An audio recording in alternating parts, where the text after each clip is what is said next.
กล่าวทักทายสบายดีเด้อสบายดีและสวัสดีปาลุงเมื่อสุขุทุกคนเนาะเดี๋ยวสิมาหลักทายผู้บางคนลินทางหน้าคือหน้าซานของเองเนาะทุกคนสภาพสิประมาณนี้แหละอาบน้ำแล้วสักเครื่องแล้วน้ำแล้วเห็นเพื่อนเล่นอยู่เดียวเพื่อนเดี๋ยวปินกองหลังวันนี้ปาลุงผู้ใดเนาะอันนั้นเนาะโอ้ยบ่ได้นุ่งส่งทำปลาลุงเอ้ยอันทุกอย่างนั่นก็ลูกเด้ส่งก็บ่ได้นุ่งบ่ได้นุ่งส่งครับบรรยากาศทุกคน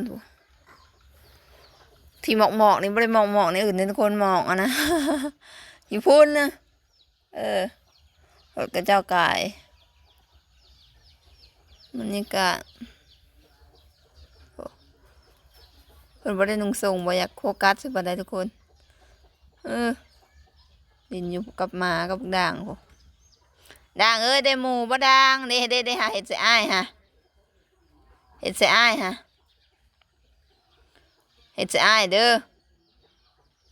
โอ้ด่างได้หมูบ่ด่างหมูลินดินทรายบ่ด่างปลาลุงลินหลดเดียวนั่งกินข้าวน้ำตะเวนถูปุ่มใส่กดตะเป็นไข่แล้วก็ยังไม่ไปน้ำปลาอ้อยชีวิตบุญบันกล้องกับมันอันนั้นอยากมัวเลยทุกคนหน้าตาคือเป็นสีส้มวะมันพางกับตะเวนเลยบรรยากาศตอนแดงๆอันนั้นแหละตะเวนทุกคนหนาวใส่สวยนะคำหนาวบัวตะเวนแล้วก็บริอาบแล้วเด็กหนาวพอหาผู้ห้องน้ำดิโอ้บรรยากาศตอนแรงๆทั้งเฮือนทั้งซานของเอง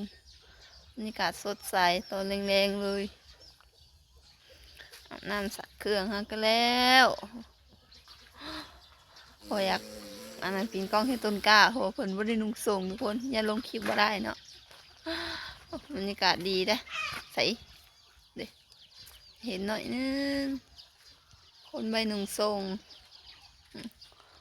นี่ขี้ดินทรายก็บรินุงทรงนุงเสื้อบรรยากาศบ้านเฮาหนาวโหหมอกขนัวอยู่หิมะประเทศลาวก็คือควันหลังคาสตาร์อยู่เห็นเลยสีผ้า